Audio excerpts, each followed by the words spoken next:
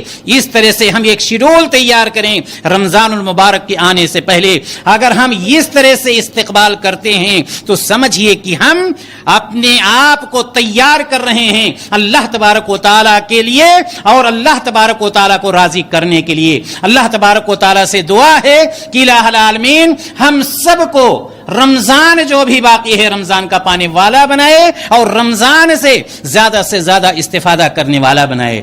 آئیے اب ہم آگے دیکھتے ہیں کہ یہ روزہ جس کے بارے میں اللہ تبارک و تعالیٰ نے قرآن مقدس میں فرمایا کہ اسی روزے کے مہینے میں قرآن مقدس کو نازل کیا، آئیے ہم دیکھتے ہیں اس کے فضائل کیا ہے، اس کا مقام کیا ہے، اس کا مرتبہ کیا ہے۔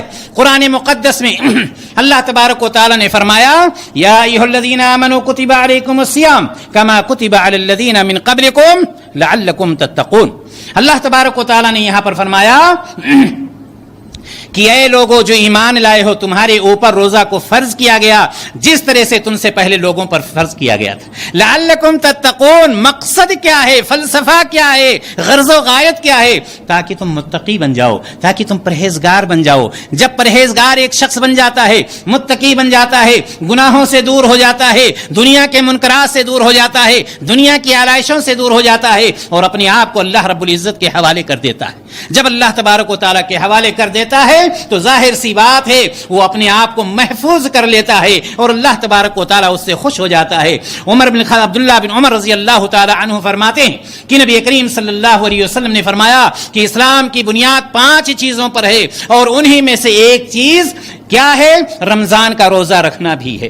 کہ رمضان کا روزہ رکھنا، معلوم یہ ہوا کہ ارکان اسلام کا ایک اہم رکن رمضان کا روزہ بھی ہے۔ ابو ہریرہ رضی اللہ تعالی عنہ راوی کہتے ہیں کہ نبی کریم صلی اللہ علیہ وسلم کے پاس ایک آدمی آیا اور کہا کہ اللہ کے رسول صلی اللہ علیہ وسلم مجھے کوئی ایسی چیز بتلا دیجئے جس پر عمل کر کے میں سیدھے جنت میں داخل ہو جاؤں۔ آپ صلی اللہ علیہ وسلم نے فرمایا کہ جاؤ تم اللہ تعالیٰ کی عبادت کرو، اس کے ساتھ کسی کو شریک نہ ٹھہرانا، تم فرض نماز ادا کرنا، فرض روزے رکھنا اور فرض روزے رکھنا اور فرض زکوٰۃ ادا کرنا۔ اس نے کہا اے اللہ کے رسول صلی اللہ علیہ وسلم، اس ذات کی قسم جس کے ہاتھ میں میری جان ہے، اس سے زیادہ میں کچھ نہیں کروں گا۔ آپ صلی اللہ علیہ وسلم نے فرمایا جس کو جنتی دیکھنا ہے یہ دیکھ لے، یہ جنتی جا رہا ہے۔ معلوم یہ ہوا یہ رمضان کے روزے اللہ تبارک و تعالیٰ نے ہمارے اور آپ کے اوپر فرض کر دیے ہیں، بہت ہی زیادہ اس کا مقام ہے۔ بلکہ نبی کریم صلی اللہ علیہ وسلم ارشاد فرماتے ہیں، بخاری مسلم کی روایت کہ جب رمضان آتا ہے تو آسمان کے دروازے کھول دیے جاتے ہیں، جہنم کے دروازے بند کر دیے جاتے ہیں اور وہ شیاطین جو شیطان انسان کا دشمن ہے اللہ تبارک و تعالیٰ اس کو جکڑ دیتا ہے۔ دینی بھائیو اور دوستو، اسی طرح سے آپ یہ بھی یاد رکھیں کہ روزہ قیامت کے دن اللہ تبارک و تعالیٰ کے سامنے ہمارے اور آپ کے لیے سفارشی بن کر کے کھڑا ہو جائے گا اور یہی روزہ کہے گا اے اللہ میں اس بندے کو سونے سے منع کرتا تھا، اس بندے کو میں آرام سے منع کرتا تھا، اے اللہ اس بندے کو میں کھانے پینے سے منع کرتا تھا، اس کی شہوت سے منع کرتا تھا، تیرے لیے یہ روزہ رکھتا تھا، اے اللہ میری سفارش اس کے لیے قبول کر لے۔ اور نبی کریم صلی اللہ علیہ وسلم فرماتے ہیں کہ روزے کی سفارش قبول کر لی جائے گی۔ یہی روزہ ہے، یہ روزہ ہمارے اور آپ کے لیے سفارشی بن کر کھڑا ہو جائے گا۔ ابو ہریرہ رضی اللہ تعالی عنہ سے ایک روایت اور آتی ہے کہ جس میں نبی کریم صلی اللہ علیہ وسلم نے فرمایا کہ اللہ تبارک و تعالی فرماتا ہے کہ ابن آدم کا ہر عمل اس کے لیے ہے سوائے روزہ کے۔ روزہ یہ بندہ میرے لیے رکھتا ہے، میں اس کی جزا دوں گا۔ مبارک ہے وہ مبارکباد کا مستحق ہے وہ شخص جس کے لیے اللہ تبارک و تعالیٰ کہتا ہے یہ بندہ میرے لیے روزہ رکھتا ہے، میں اس کی جزا دوں گا۔ وجہ کیا ہے میرے بھائی اور دوستو؟ وجہ یہ ہے کہ ایک شخص باہر کھائے پیے نہ کھائے پیے کوئی فرق نہیں ہے، لیکن اگر وہ اپنے گھر میں کھاتا ہے یا پیتا ہے یا نہیں کھاتا ہے کوئی نہیں جان سکتا۔ دھوپ ہوتی ہے، پیاس لگی ہوتی ہے، ساری چیزیں ہوتی ہیں، لیکن وہ اللہ تعالیٰ کے خوف سے بند کمرے میں ہے، تنہا ہے، کوئی دوسرا دیکھنے والا نہیں ہے، لیکن وہ جب کلی بھی کرتا ہے تو سوچتا ہے کہیں ایسا نہ ہو حلق سے پانی نیچے چلا جائے۔ اللہ تبارک و تعالیٰ کو اس کی یہ عادت اتنی پسند آتی ہے، اللہ تعالیٰ کہتا ہے یہ بندہ روزہ میرے لیے رکھ رہا ہے، میں ہی اس کو جزا دوں گا۔ اسی طرح سے آپ کو معلوم ہونا چاہیے کہ طلحہ بن عبید اللہ رضی اللہ تعالیٰ عنہ بیان کرتے کہ دو آدمی نبی کریم صلی اللہ علیہ وسلم کی خدمت میں پیش ہوتے ہیں۔ دونوں آدمی آتے ہیں اور نبی کریم صلی اللہ علیہ وسلم سے بیان کرتے ہیں کہ میں اسلام میں داخل ہونا چاہتا ہوں۔ دونوں اسلام میں بیک وقت داخل ہوتے ہیں۔ ایک بندہ جو ہوتا ہے نماز کا بہت پابند ہوتا ہے، بہت ہی زیادہ شریعت کا پابند ہوتا ہے، دو کے دونوں پابند ہیں، لیکن ایک میں عبادت کی زیادہ شوق اس کے اندر ہوتا ہے اور وہ بندہ شہید بھی ہو جاتا ہے۔ دوسرا بندہ جو ہوتا ہے جس نے ساتھ میں اسلام قبول کیا تھا، 1 سال کے بعد اس کی وفات ہوتی ہے۔ طلحہ بن عبید اللہ رضی اللہ تعالی عنہ کہتے ہیں میں نے خواب میں دیکھا کہ یہ بعد میں مرنے والا شخص جو اپنی موت مرا ہے، جو شہید نہیں ہوا ہے، اس شخص سے پہلے جنت میں جا رہا ہے جو شہید ہو کر کے مرا تھا۔ لوگ صبح باتیں کرنے لگتے ہیں، نبی کائنات نے فرمایا کہ تم لوگ کیا باتیں کر رہے ہو؟ کیا تم نے یہ نہیں دیکھا کہ وہ شخص اس سے 1 سال بعد اس کی موت ہوئی ہے، اس نے نمازیں پڑھی، اس نے رمضان کے روزے رکھے، جنت میں ان دونوں کے درمیان اتنا فاصلہ ہے جتنا فاصلہ زمین اور آسمان کے درمیان۔ میرے بھائی اور دوست، غور کرنے کا مقام ہے کس چیز نے فوقیت دی، کس چیز نے اس کو فضیلت دی۔ 1 سال کا روزہ وہ زیادہ رکھا تھا، 1 سال میں جو رمضان کا روزہ آیا اس نے زیادہ رکھا، جس کی وجہ سے نبی کائنات فرما رہے ہیں جنت میں دونوں کے درمیان اتنا فاصلہ ہے۔ ہم اور آپ اندازہ لگائیں پچھلے سال رمضان میں کتنے لوگ موجود تھے، آج کی تاریخ میں وہ نہیں ہیں۔ ہم اور آپ خوش نصیب ہیں کہ ہم روزہ کو انشاءاللہ تعالی پانے والے ہیں، ہم رمضان کے روزے رکھیں گے۔ سال بھر ہم نے نمازیں بھی پڑھی ہیں، جمعہ کی نماز پڑھی، فرض نمازیں ہم نے ساری پڑھی ہیں، رمضان کے روزے رکھنے والے ہیں، انشاءاللہ تعالی اس سے بھی ہم استفادہ کریں گے۔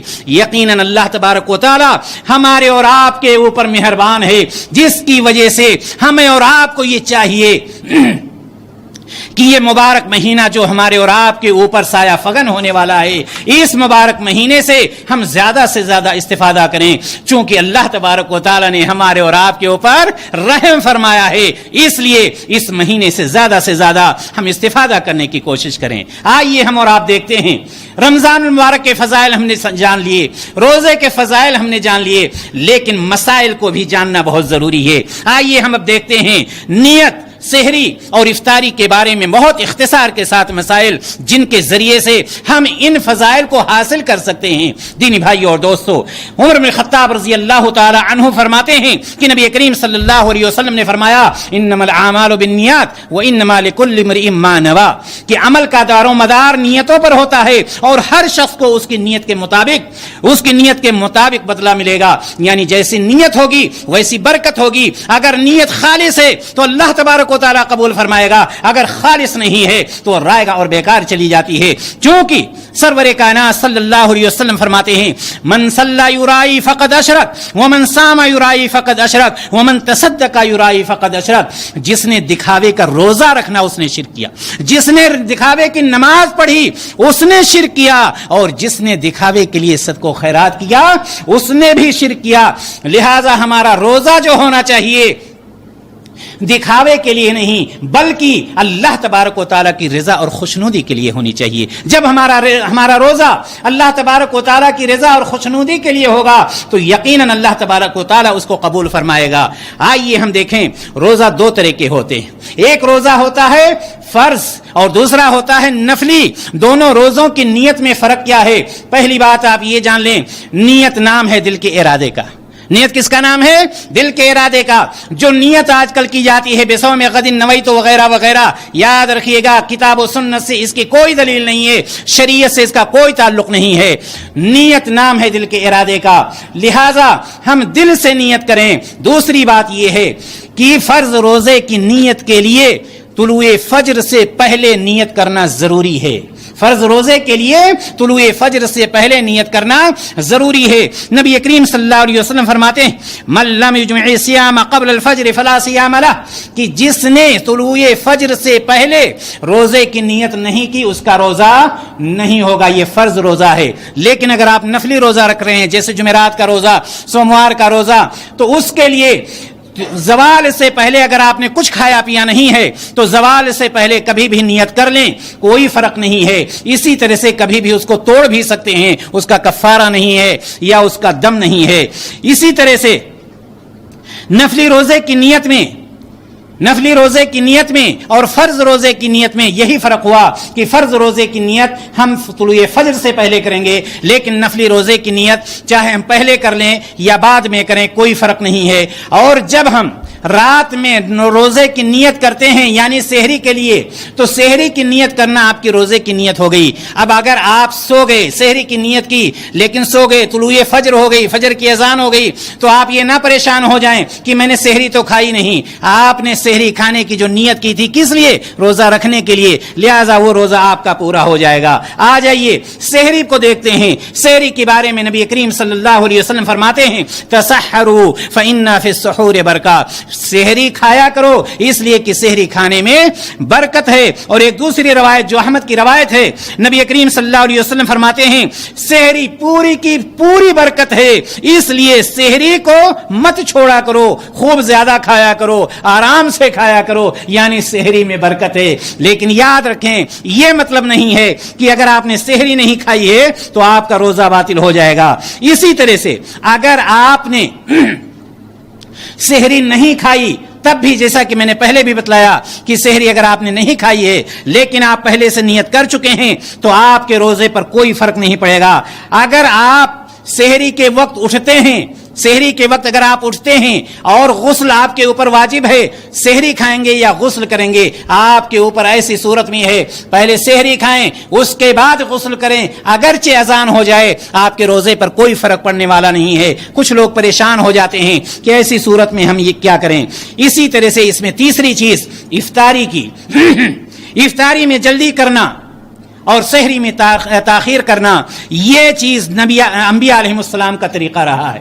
نبی کریم صلی اللہ علیہ وسلم نے فرمایا کہ ثلاث من اخلاق النبوہ، تین چیزیں نبوت کے اخلاق میں سے ہیں۔ ایک چیز افطاری میں جلدی کرنا، دوسری چیز سحری میں تاخیر کرنا، اور تیسری بات نماز میں دائیں ہاتھ بائیں ہاتھ پر باندھنا۔ یہ تین چیزیں نبوت کے اخلاق میں سے ہیں، لہذا افطاری میں جلدی کرنا بھی چاہیے۔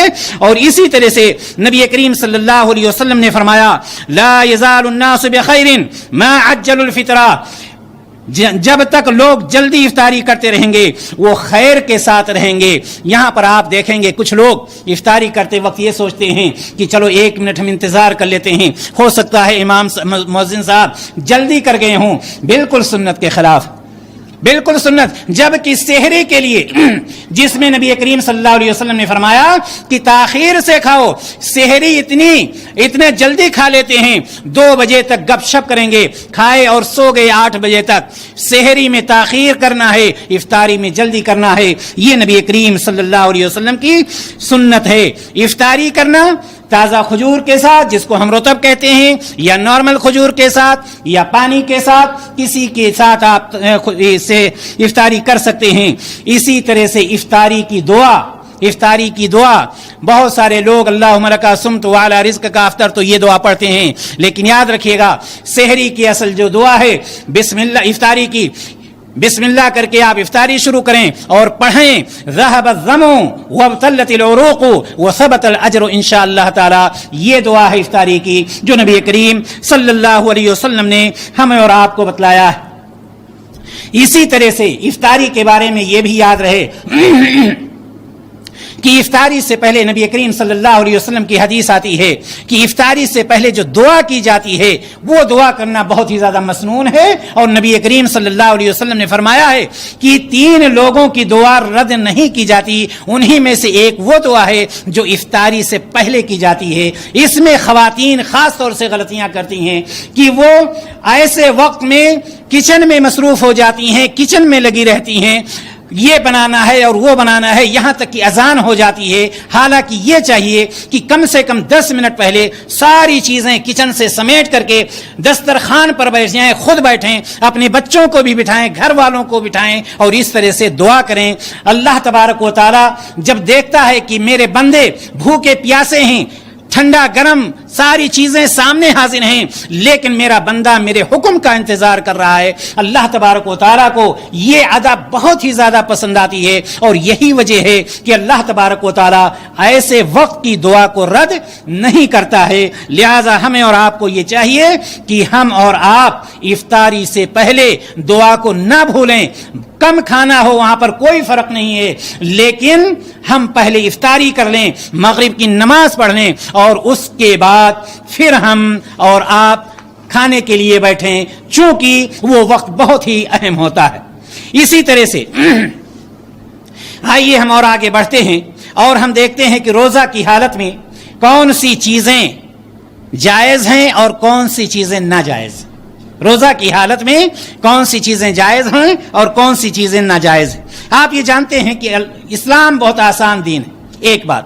دوسری بات یہ کہ اللہ تبارک و تعالیٰ اپنے بندوں کو پریشانی اور تنگی میں نہیں ڈالنا چاہتا ہے، اس لیے اللہ تبارک و تعالیٰ نے اپنے بندوں کے لیے کچھ چیزیں ایسی بنائی ہیں کہ روزہ رکھنے کے باوجود اگر وہ چیزیں واقع ہوتی ہیں تو ان کے روزے پر کوئی فرق نہیں پڑتا ہے۔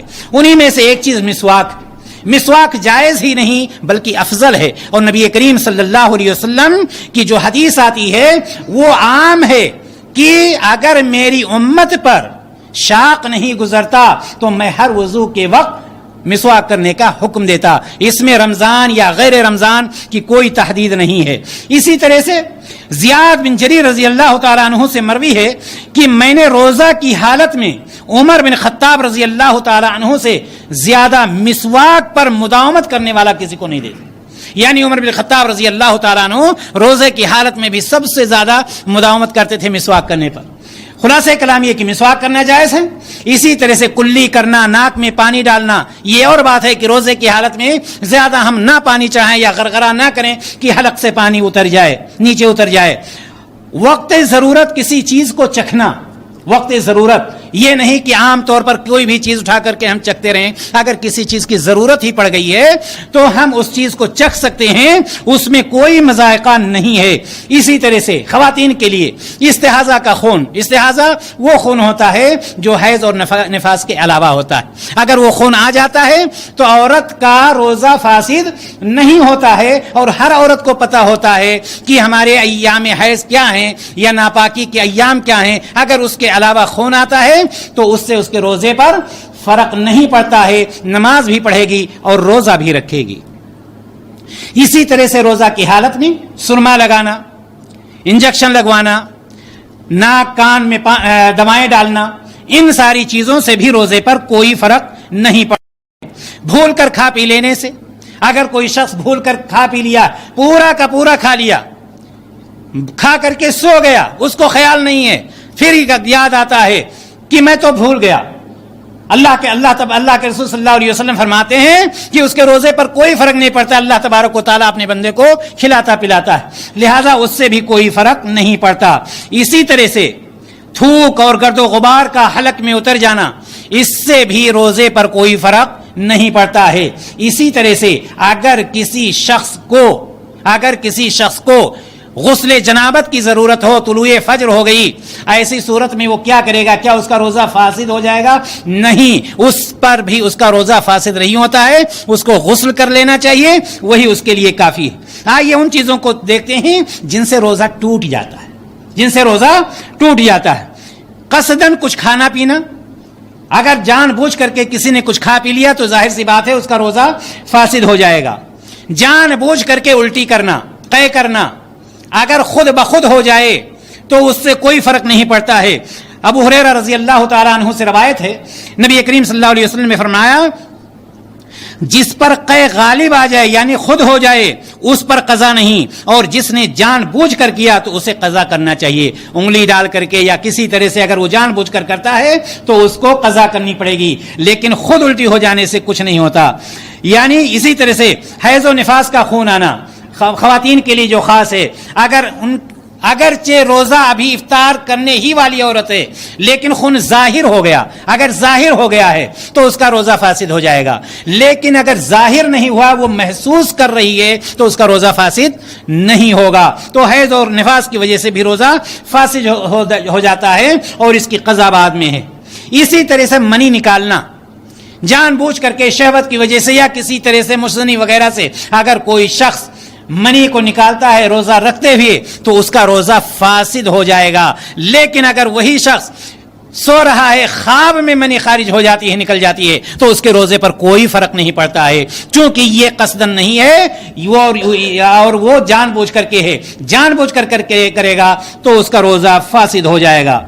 اسی طرح سے روزہ توڑنے کی نیت کر لینا، اگر کسی شخص نے روزہ توڑنے کی نیت کر لی، کچھ کھائے پیے یا نہ کھائے پیے، بلکہ علماء کا اکثر یہ اتفاق ہے کہ اگر اس نے نیت کر لی ہے تو اس کا روزہ فاسد ہو جائے گا، چونکہ نبی کریم صلی اللہ علیہ وسلم نے فرمایا انما الاعمال بالنیات، عمل کا دار و مدار نیتوں پر ہے۔ اسی طرح سے آخری چیز، جمع اور ہم بستری کرنے سے بھی روزہ فاسد ہو جاتا ہے اگر کوئی شخص روزہ رکھتے ہوئے یہ کام کرتا ہے تو، لیکن یہ ایک عمل ایسا ہے جس پر قضا بھی ہے اور کفارہ بھی ہے، دونوں چیزیں ہیں۔ باقی جو اوپر چیزیں بتلائی گئی اس میں خالی قضا ہے، توبہ ہے، استغفار ہے، لیکن اس میں قضا اور کفارہ دونوں۔ قضا یہ ہے کہ وہ روزہ رکھے گا اور کفارہ یہ ہے اس کے لیے کہ ایک گردن آزاد کرے یا 60 روزے مسلسل رکھے، 60 روزے کانٹینیو رکھے یا 60 مسکینوں کو کھانا کھلائے، یہ اس کا کفارہ ہے۔ آئیے ہم دیکھتے ہیں، آپ یہ بھی جانتے ہیں کہ اللہ تبارک و تعالی بہت ہی مہربان ہے اپنے بندوں پر، اس لیے اللہ تبارک و تعالی نے قرآن مقدس میں فرمایا لا یکلف اللہ نفسا الا وسعها، کہ اللہ تبارک و تعالی کسی کو اس کی طاقت سے زیادہ اس پر بوجھ نہیں ڈالتا ہے، لہٰذا اللہ تبارک و تعالی نے معذوروں کا بھی خیال کیا ہے۔ معذوروں میں سے وہ لوگ جو بڑے بوڑھے ہیں یا مریض ہیں، مستقل مریض ہیں، ایسے لوگوں کے لیے اللہ تبارک و تعالیٰ نے فرمایا وَعَلَى الَّذِينَ يُطِيقُونَهُ فِدْيَةٌ طَعَامُ مسکین، کہ ایسے لوگ جو بالکل بوڑھے ہو چکے ہیں، مریض ہو چکے ہیں، مرض جانے والا نہیں ہے، ایک مسکین کا کھانا کھلاتے رہیں، ان کو قضا کرنے کی کوئی ضرورت نہیں ہے۔ اسی طرح سے مسافر ہے اگر کوئی یا مریض ہے، یہ دوسرا مریض ہے جو چند دنوں کا مریض ہے، اس کے لیے یہ ہے کہ ان دنوں میں وہ روزہ نہیں رکھے گا لیکن وہ بعد میں اس کی قضا کر لے گا، اس کو رخصت ہے، وہ چاہے رکھے یا چاہے چھوڑ دے۔ اسی طرح سے لیکن مریض اور مسافر کے لیے قرآن مقدس نے یہ بھی کہا ہے وَأَن تَصُومُوا اللہ تبارک و تعالیٰ نے فرمایا ہے کہ وَأَن تَصُومُوا خَيْرٌ لَكُمْ، اگر وہ روزہ رکھ لے تو اس کے لیے بہتر ہے۔ مثال کے طور پر ہم اور آپ یہاں سے سفر کر رہے ہیں، 4 گھنٹے کا 6 گھنٹے کا فلائٹ سے ہم جا رہے ہیں، ایسی صورت میں ہمارے اوپر کوئی پریشانی نہیں، اگر ہم رکھ لیتے ہیں تو یہ زیادہ بہتر ہے، رکھ لینا زیادہ بہتر ہے، لیکن اگر نہیں رکھنا چاہتے ہیں تو آپ کے لیے رخصت ہے، دروازہ کھلا ہوا ہے۔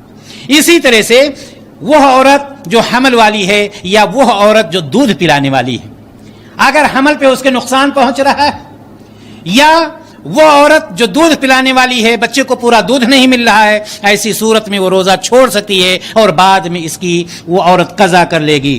اسی طرح سے حیض اور نفاس والی عورتیں کہ جب ان کا خون شروع ہو جائے تو ظاہر سی بات ہے کہ وہ نہ نماز پڑھیں گی اور نہ روزہ رکھیں گی۔ عائشہ رضی اللہ تعالی عنہا فرماتی ہیں کہ ہم نبی کریم صلی اللہ علیہ وسلم کے زمانے میں جب ایسے ہوتے تو ہمیں بعد میں روزے کی قضا کی حکم دیا جاتا، نماز کی قضا کا حکم نہیں دیا جاتا تھا، یعنی ایسی صورت میں وہ عورت روزے کی تو قضا کرے گی لیکن نماز کی قضا نہیں کرے گی۔ آئیے ہم اور آگے بڑھتے ہیں اور ہم یہ دیکھتے ہیں کہ رمضان المبارک میں قرآن کی تلاوت اور تراویح کی نماز کا کیا مقام و مرتبہ۔ دینی بھائی اور دوست، اللہ کے رسول جناب محمد رسول اللہ صلی اللہ علیہ وسلم نے فرمایا من قام رمضان ایمان و احتسابا غفر له ما تقدم من ذنبه، کہ جس شخص نے بھی ایمان کے ساتھ طلب ثواب کی نیت سے قیام اللیل کیا، تراویح کی نماز پڑھی، غفر له ما تقدم من ذنبه، تو اللہ تبارک و تعالی اس کے پچھلے گناہوں کو معاف کر دیتا ہے۔ اسی طرح سے آپ یہ جانتے ہیں نماز تراویح رمضان کے مہینے میں یا تہجد اور دنوں میں، یہ دونوں چیزیں ایک ہیں۔ اسی کو ہم نماز تراویح کہہ لیں یا قیام اللیل کہہ لیں، اور دنوں میں ہم اسی کو تہجد کہتے ہیں، یہ ساری چیزیں ایک ہی ہیں۔ تراویح کی نماز کتنی رکعتیں ہیں، اس میں بھی بہت سارے مسائل پائے جاتے ہیں۔ ابو سلمہ بن عبد الرحمن رضی اللہ تعالی عنہ نے عائشہ رضی اللہ تعالی عنہا سے پوچھا کہ نبی کریم صلی اللہ علیہ وسلم کی رات کی نماز کیسی ہوتی تھی، رات کی نماز کیسی ہوتی تھی؟ عائشہ رضی اللہ تعالی عنہا جواب دیتی ہیں کہ رمضان میں رات کی نماز یعنی تراویح اور غیر رمضان میں رات کی نماز یعنی تہجد آپ 11 رکعت سے زیادہ نہیں پڑھتے تھے، اور آپ 4 رکعت پڑھتے، اور ان کے طول اور حسن کے بارے میں سوال نہ کیجیے، یعنی کتنا لمبا وہ قیام کیا کرتے تھے، سلام پھیر دیتے تھے اور 4 رکعت ایسے پھر پڑھتے تھے اور 3 رکعت وتر پڑھ لیا کرتے تھے، ظاہر سی بات ہے 2 رکعتیں کر کے۔ اللہ کے رسول جناب محمد رسول اللہ صلی اللہ علیہ وسلم سے یہ حدیث ثابت ہے، جس کے راوی ابو سلمہ بن عبد الرحمن رضی اللہ تعالی عنہ ہے، اور بخاری اور مسلم میں یہ روایت موجود ہے۔ لیکن آپ نے یہ سنا ہوگا کہ عمر بن خطاب رضی اللہ تعالی عنہ نے کے زمانے میں 20 رکعت تراویح ہوتی تھی۔ امام مالک رحمہ اللہ نے اپنی کتاب موطا میں 2 اثر نقل کیا ہے۔ ایک اثر جو انہوں نے نقل کیا ہے الصائب بن یزید سے نقل کیا ہے، کہ جس میں الصائب بن یزید کہتے ہیں کہ عمر بن خطاب رضی اللہ تعالی عنہ نے ابی بن کعب اور تمیم الداری کو حکم دیا کہ تراویح کی نماز 11 رکعت پڑھائیں، تراویح کی نماز 11 رکعت پڑھائیں۔ اور دوسرا اثر اسی موطا میں موجود ہے، جس کے راوی یزید بن رومان ہیں، بیان کرتے ہیں کہ لوگ عہد عمر میں، یعنی عمر رضی اللہ تعالی عنہ کے زمانے میں رمضان کے دوران 23 رکعت پڑھتے تھے۔ یزید بن رومان یہ کہتے ہیں کہ عمر بن خطاب رضی اللہ تعالی عنہ کے زمانے میں لوگ 23 رکعت پڑھتے تھے۔ یہ دوسرا اثر جو ہے، اس کے بارے میں علماء نے یہ کہا ہے کہ یہ بالکل منقطع بلکہ ضعیف ہے۔ وجہ کیا ہے؟ اس لیے کہ یزید بن رومان جو ہیں انہوں نے عہد عمر کو پایا ہی نہیں ہے، یعنی ان کے زمانے میں یہ رہے ہی نہیں، تو پھر یہ بتلا کیسے سکتے ہیں؟ دوسری بات، اگر مان بھی لیا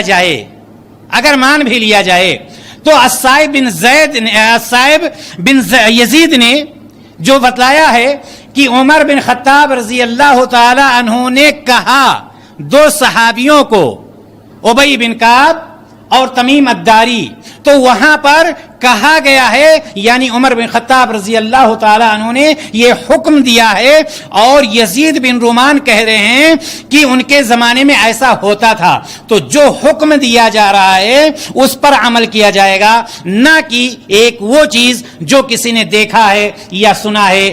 لیکن واللہ عالم بالصواب، جو حدیث سے صحیح ثابت ہے کہ نبی کریم صلی اللہ علیہ وسلم رمضان اور غیر رمضان 11 رکعت سے زیادہ نہیں پڑھتے تھے، بلکہ جابر بن عبداللہ رضی اللہ تعالی عنہ سے بھی مروی ہے کہ نبی کریم صلی اللہ علیہ وسلم نے ہمیں 11 رکعتیں نماز تراویح کی پڑھائی ہیں۔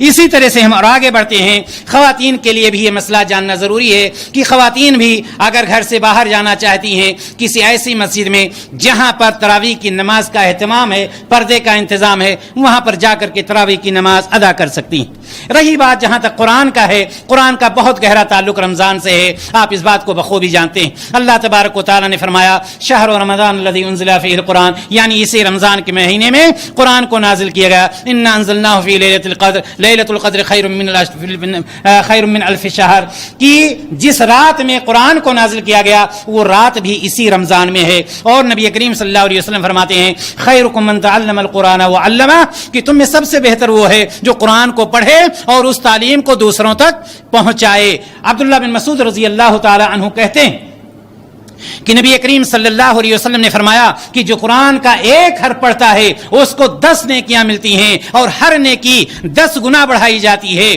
اس طرح سے وہ کہتے ہیں کہ میں یہ نہیں کہتا کہ الف لام میم 1 حرف ہے، بلکہ الف 1 حرف ہوا، لام دوسرا حرف ہوا، میم دوسرا حرف ہوا، یعنی الف لام میم اگر کوئی ادا کرتا ہے تو کم سے کم اس کو جو نیکیاں ملتی ہیں 30 نیکیاں ملتی ہیں۔ اسی طرح سے اس کے فضائل میں سے یہ ہے کہ نبی کریم صلی اللہ علیہ وسلم نے فرمایا کہ قرآن کی تلاوت کرو، اس لیے کہ قرآن قیامت کے دن تلاوت کرنے والے کے لیے سفارشی بن کر کے آئے گا، سفارش کرے گا، اور اللہ تبارک و تعالیٰ اس کی سفارش کو بھی قبول کرے گا۔ اسی طرح سے قتادہ رضی اللہ تعالی عنہ کے بارے میں آتا ہے کہ قتادہ رضی اللہ تعالی عنہ اور دنوں میں قرآن 7 دنوں میں ختم کیا کرتے تھے، یعنی رمضان کے مہینے کے علاوہ، لیکن جب رمضان کا مہینہ آ جاتا تھا ہر 3 رات میں آپ ایک قرآن ختم کر دیا کرتے تھے پڑھ کر کے۔ یہ قتادہ رضی اللہ تعالی عنہ کے بارے میں اور اس طرح سے اسلاف کے بارے میں بہت زیادہ آتا ہے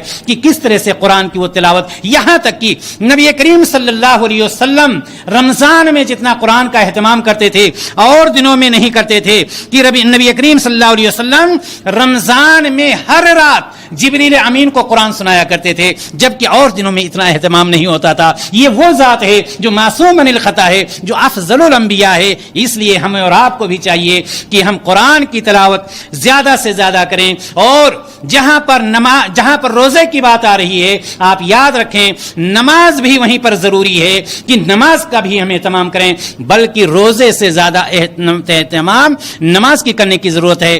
بہت سارے لوگ ایسے ہوتے ہیں کہ روزہ بہت شوق سے رکھتے ہیں، بہت اہتمام سے رکھتے ہیں، لیکن ایک وقت کی نماز جمعہ کے علاوہ وہ نہیں پڑھتے ہیں، جبکہ نبی کریم صلی اللہ علیہ وسلم کی حدیث آتی ہے کہ جس نے جان بوجھ کر کے نماز چھوڑ دیا اس نے گویا کہ کفر کیا۔ دوسری حدیث آتی ہے کہ نماز نہ پڑھنے والا بے نمازی جو ہوتا ہے قیامت کے دن جہنم میں اس کو قارون کے ساتھ، حامان کے ساتھ، فرعون کے ساتھ داخل کیا جائے گا۔ اس لیے میرے بھائی اور دوستو، جہاں پر روزے کا اہتمام کرنے کی ضرورت ہے اس سے زیادہ آپ کو قرآن نماز کا اہتمام کرنے کی ضرورت ہے، چونکہ نماز کلمہ شہادت کے بعد سب سے زیادہ اہم رکن ہے۔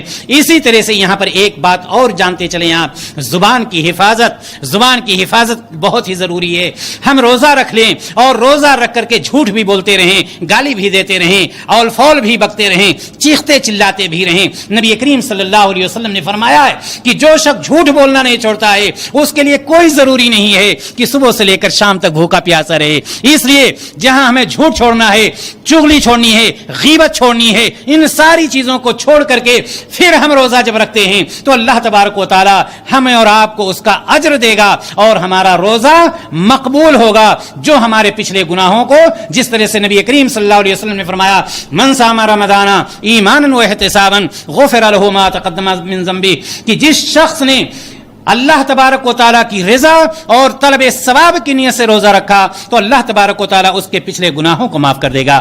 آئیے ہم آگے دیکھتے ہیں کہ وہ لوگ جن کو اللہ تبارک و تعالیٰ نے طاقت دے رکھی ہے، تندرستی دے رکھی ہے، لیکن اس کے باوجود روزہ نہیں رکھتے ہیں، جس کو ہم اور آپ روزہ خور کہتے ہیں۔ روزہ خوروں کا انجام کیا ہوگا؟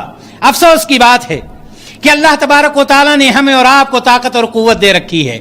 اللہ تبارک و تعالیٰ نے ہمارے اوپر اس روزے کو فرض کیا، کتب علیکم الصیام، تمہارے اوپر یہ روزہ فرض کیا گیا ہے۔ اور دوسری جگہ پر فرمایا فمن شہد منکم الشہر فلیصمہ، جو اس مہینے کو پائے اس کے اوپر یہ روزہ رکھنا ہی رکھنا ہے، فرض ہے۔ صحیحین کی روایت پہلے بھی بیان کی گئی کہ ارکان اسلام کا ایک اہم رکن ہے کہ ہم روزہ رکھیں۔ اگر ہم جان بوجھ کر روزے کا انکار کرتے ہیں ظاہر سی بات ہے اسلام سے باہر ہو جائیں گے، لیکن اگر کوئی شخص جان بوجھ کر کے ترک کرتا ہے لیکن اس کا انکار نہیں کرتا ہے، لیکن وہ شخص اعلانیہ کھاتا پیتا ہے، روزے داروں کے سامنے کھاتا پیتا ہے، اور آج کل شہروں میں خاص طور سے دیہاتوں میں بھی ایسے لوگ پائے جاتے ہیں کہ ان کے اوپر ذرہ برابر کوئی احساس نہیں ہوتا ہے۔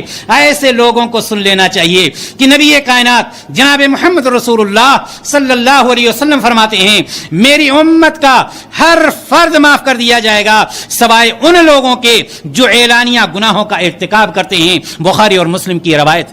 ایسے لوگ جو روزہ بھی نہیں رکھتے، فرض روزے ہیں، اللہ تعالیٰ نے طاقت دی ہے، قوت دی ہے، ساری چیزیں موجود ہیں، لیکن اس کے باوجود روزہ نہیں رکھتے، ان کو ان ساری چیزوں سے بچنا چاہیے کہ کہیں ایسا نہ ہو کہ اللہ تبارک و تعالیٰ کا عذاب ان کے اوپر آ جائے۔ اللہ کے رسول جناب محمد رسول اللہ صلی اللہ علیہ وسلم فرماتے ہیں یہ مہینہ جو تم پر آیا ہے ایک ایسی رات ہے، اس مہینے میں ایک ایسی رات ہے جو 1000 مہینوں سے بہتر ہے۔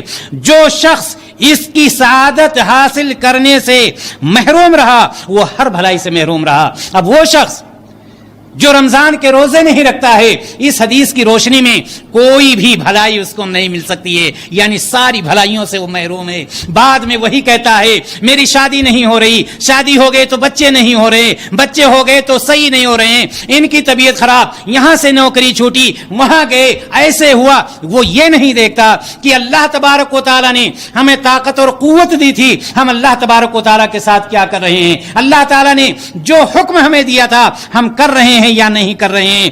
دینی بھائی اور دوستو، کعب بن عجرہ رضی اللہ تعالیٰ عنہ فرماتے ہیں کہ نبی کریم صلی اللہ علیہ وسلم نے صحابہ کرام سے فرمایا میرے صحابیوں ممبر لاؤ، ممبر حاضر کر دیا گیا۔ نبی کریم صلی اللہ علیہ وسلم نے پہلی سیڑھی پر قدم رکھا، فرمایا آمین، دوسری پر قدم رکھا، فرمایا آمین، تیسری پر قدم رکھا، فرمایا آمین۔ نبی کریم صلی اللہ علیہ وسلم جب فارغ ہوتے ہیں، ممبر سے نیچے آتے ہیں، نبی کریم صلی اللہ علیہ وسلم سے صحابہ نے پوچھا کہ اللہ کے رسول صلی اللہ علیہ وسلم اس سے پہلے کبھی ایسا نہیں دیکھا گیا کہ آپ نے ممبر پر چڑھتے ہوئے آمین کہا ہو۔ نبی کریم صلی اللہ علیہ وسلم نے فرمایا جب میں نے پہلی سیڑھی پر قدم رکھا جبریل امین آئے اور انہوں نے کہا ہلاکت ہو اس شخص کے لیے جو رمضان کا مہینہ پائے اور اپنے گناہوں کی بخشش نہ کروا لے، میں نے کہا آمین۔ میں نے دوسری سیڑھی پر قدم رکھا، جبریل امین نے کہا کہ ہلاکت ہے اس کے لیے بھی کہ جب میرا نام آئے اور میرے اوپر درود نہ بھیجے، اس کے لیے بھی ہلاکت ہو، میں نے کہا آمین۔ اور جب میں نے تیسری سیڑھی پر قدم رکھا اور جب نبی کریم صلی اللہ علیہ وسلم فرماتے ہیں کہ جب میں نے تیسری سیڑھی پر قدم رکھا اس وقت بھی جبریل امین نے کہا کہ وہ شخص جس نے اپنے ماں باپ کو یا دونوں میں سے کسی ایک کو بڑھاپے کی حالت میں پایا اور بڑھاپے کی حالت میں پا کر خدمت کر کے جنت حاصل نہیں کر لیا، اس کے لیے بھی ہلاکت ہو، میں نے کہا آمین۔ میرے بھائی اور دوستو، اگر کسی کے اوپر بد دعا جبریل امین کی طرف سے ہو رہی ہو اور آمین افضل الانبیاء جناب محمد رسول اللہ صلی اللہ علیہ وسلم کی طرف سے ہو رہی ہو، کیا بتلائیں اس کے لیے خیر ہو سکتی ہے؟ کبھی نہیں۔ اور یہی نہیں، آئیے امامہ باہلی رضی اللہ تعالیٰ عنہ کیا فرماتے ہیں۔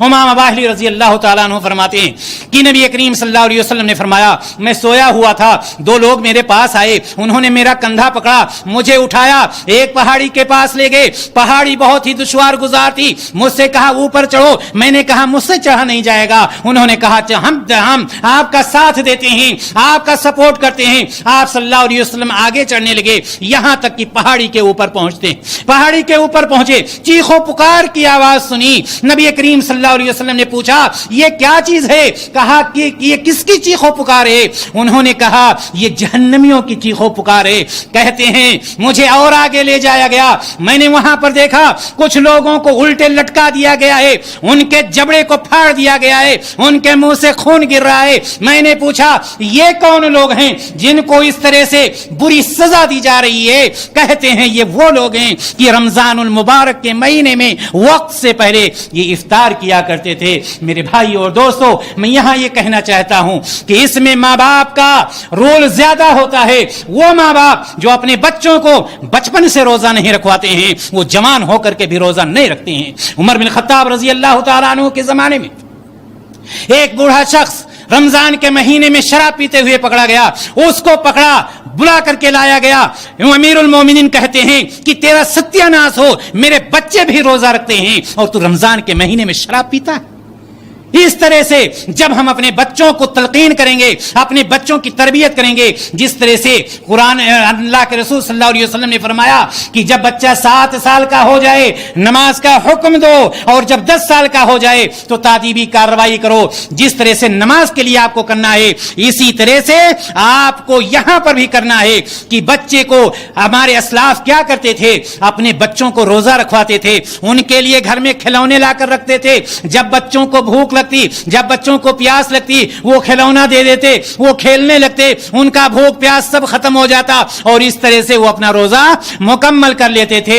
میرے بھائی اور دوستو، اللہ تبارک و تعالی نے کہا ہے یا ایھا الذین آمنوا قوا انفسکم واہلیکم نارا وقودھا الناس والحجارہ، اے مومنو اپنے نفس کو آگ سے بچاؤ اور اپنے اہل و عیال کو بھی بچاؤ۔ جب ہم اپنے بچوں کی تلقین، اپنے بچوں کی تربیت بچپن سے کریں گے اس لیے کہ کلکم رائن و کلکم مسئولون عن رعیتہ، ہر شخص نگہبان ہے اور ہر شخص سے اس کی نگہبانی کے بارے میں اللہ تبارک و تعالی سوال کرے گا۔ لہٰذا میں کہنا چاہتا ہوں ان لوگوں کو جن کو اللہ تبارک و تعالیٰ نے طاقت و قوت دی ہے، جوان ہیں، ہٹے کٹے ہیں، اور رمضان کے مہینے میں کھاتے پیتے ٹہلتے رہتے ہیں دن میں، ان کو انتظار کرنا چاہیے اس گھڑی کا کہ جس گھڑی اللہ تبارک و تعالیٰ ان پر عذاب لے آئے گا، یا وہ اپنے آپ کو صحیح کر لیں۔ دینی بھائی اور دوستو، اللہ تبارک و تعالیٰ سے دعا ہے کہ ہر شخص اپنے بچوں کی دینی تربیت کرے اور اپنے بچوں کو دین کے راستے پر چلائے، نبی کریم صلی اللہ علیہ وسلم کے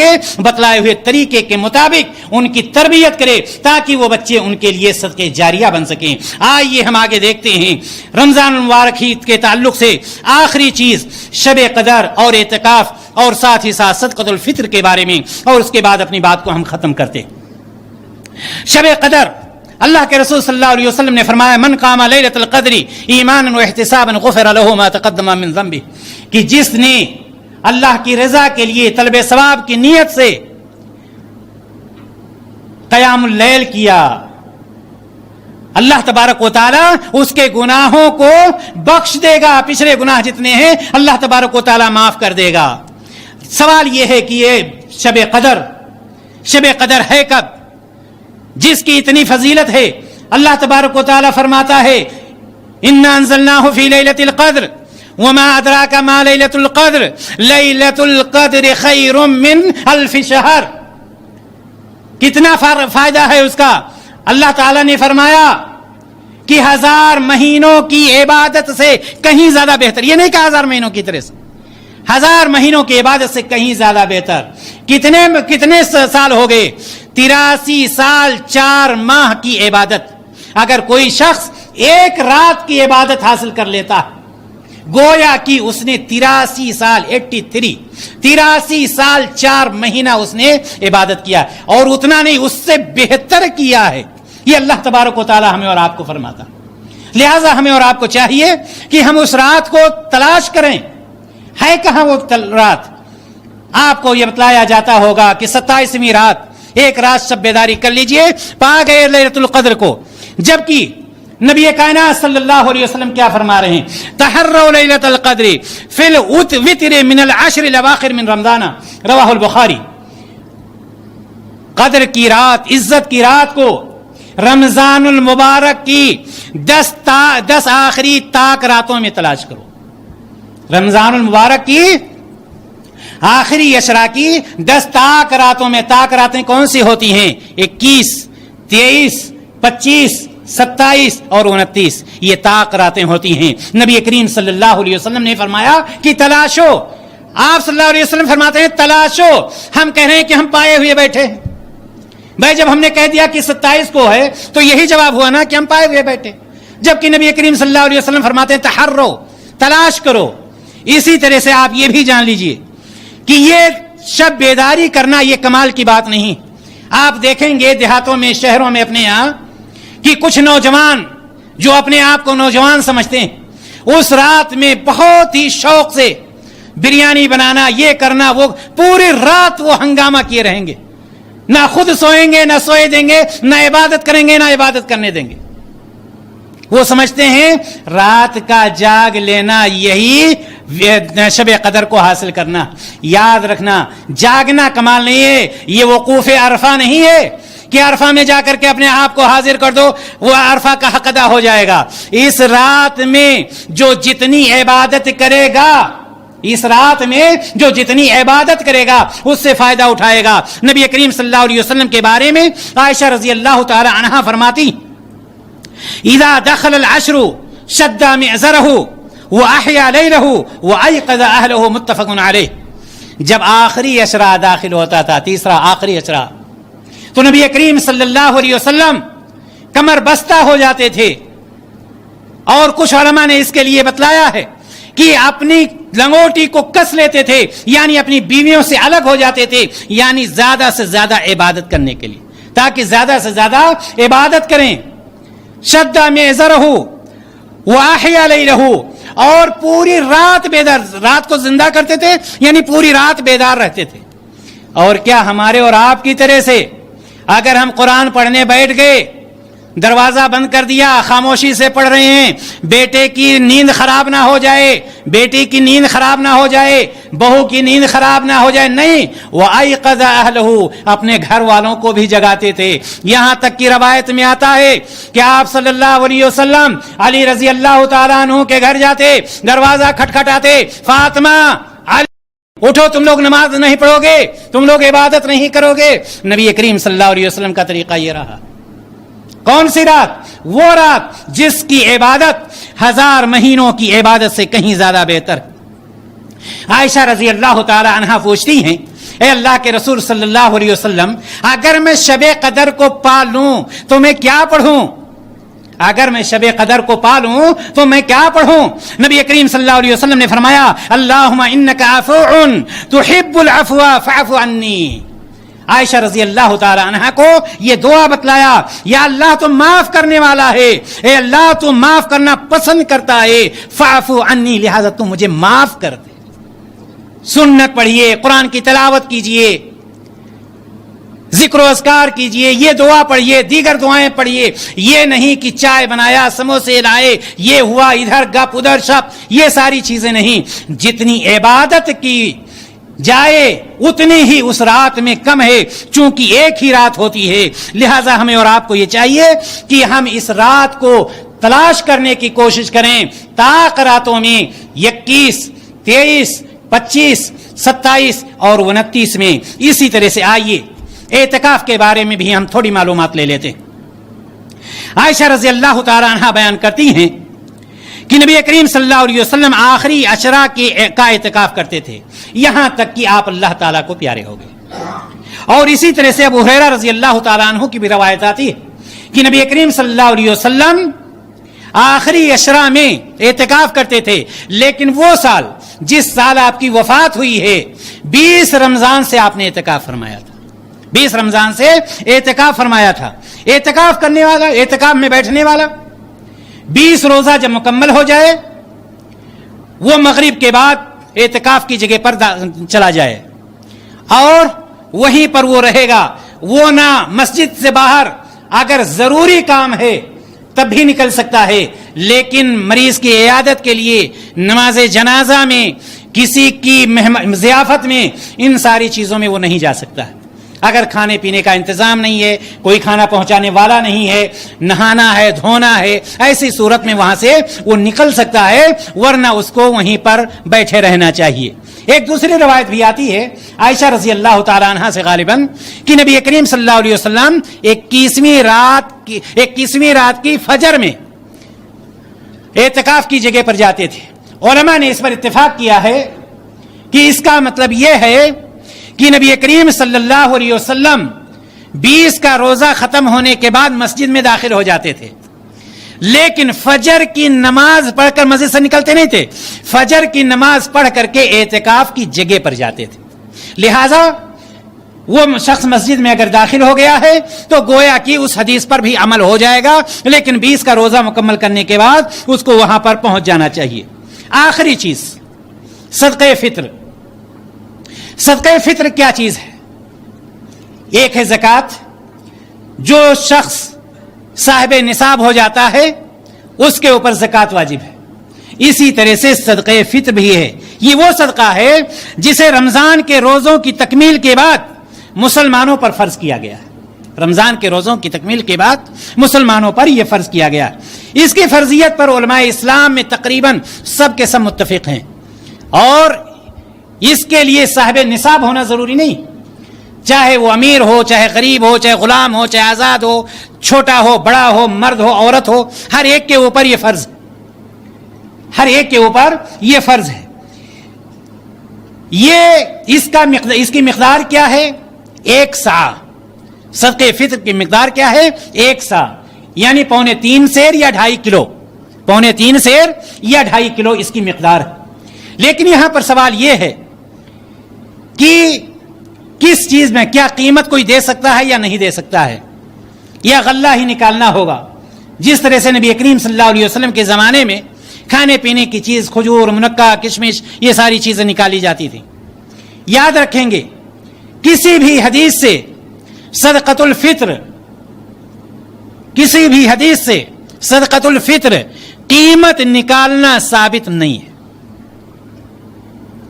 آپ آج کل دیہاتوں میں دیکھیں گے بہت سارے لوگ نقد نکال دیا کرتے ہیں اس بنا پر کہ ان کو جانکاری نہیں ہوتی، لہذا ہم اور آپ پہنچائیں ان تک یہ پیغام پہنچائیں کہ وہ چیز نکالنی ہے جو نبی کریم صلی اللہ علیہ وسلم کے زمانے میں نکالی جاتی تھی۔ امام ابو داؤد نے امام احمد بن حنبل رحمہ اللہ سے پوچھا کہ کیا صدقہ فطر میں نقد دیا جا سکتا ہے؟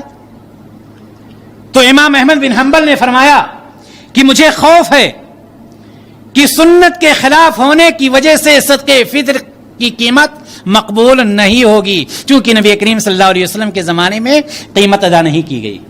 اسی طرح سے مشہور محدث علامہ عبید اللہ مبارک پوری رحمہ اللہ فرماتے ہیں کہ میرے نزدیک ترجیح اس بات کی ہے کہ صدقہ فطر کی قیمت نہیں ادا کی جائے گی بلکہ کھانے پینے کی چیزیں نکالی جائیں گی۔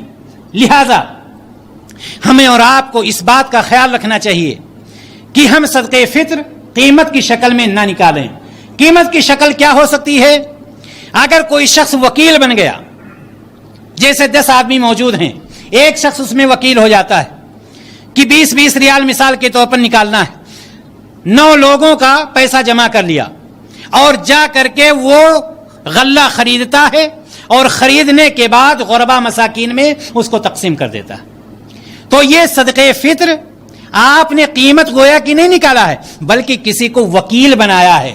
لہذا اگر ایسا ہے تو کسی کو وکیل بنا کر کے آپ دے سکتے ہیں۔ آپ نے مجھے دے دیا کہ میری طرف سے صدقہ فطر نکال دینا، آپ نے 20 ریال مجھے، یا میں نے 20 ریال آپ کو دے دیا، تو میں نے گویا آپ کو وکیل بنایا یا آپ نے مجھے وکیل بنایا ہے۔ اس طرح سے صدقہ فطر کے بارے میں یہ جان لینا چاہیے کہ قیمت نہیں بلکہ اس کے لیے غلہ ہی نکالا جائے گا، چونکہ نبی کریم صلی اللہ علیہ وسلم کے زمانے میں کبھی بھی قیمت ادا نہیں کی گئی ہے۔ اسی پر میں اپنی بات کو اس دعا کے ساتھ ختم کرتا ہوں کہ اللہ تبارک و تعالی ہم سب کو رمضان المبارک کے مہینے سے زیادہ فائدہ اٹھانے کی توفیق عطا فرمائے، ہمیں اپنے گناہوں کو بخشوانے کی، اپنے آپ کو اللہ تعالیٰ سے راضی کرنے کی توفیق عطا فرمائے، ہمارے اندر وہ جذبہ پیدا کر دے، ہمارے اندر وہ طاقت اور قوت پیدا کر دے، ہمیں شیطان کے وسوسے سے محفوظ رکھے کہ ہم اس مہینے میں زیادہ سے زیادہ عبادت کر کے اپنے آپ کو گناہوں سے پاک و صاف کر لیں، اپنے آپ کو جنت کے راستے پر لے آئیں، اپنے آپ کو جہنم کے راستے سے دور کر لیں۔ وآخر دعوانا ان الحمد للہ رب العالمین۔ السلام علیکم ورحمۃ اللہ وبرکاتہ۔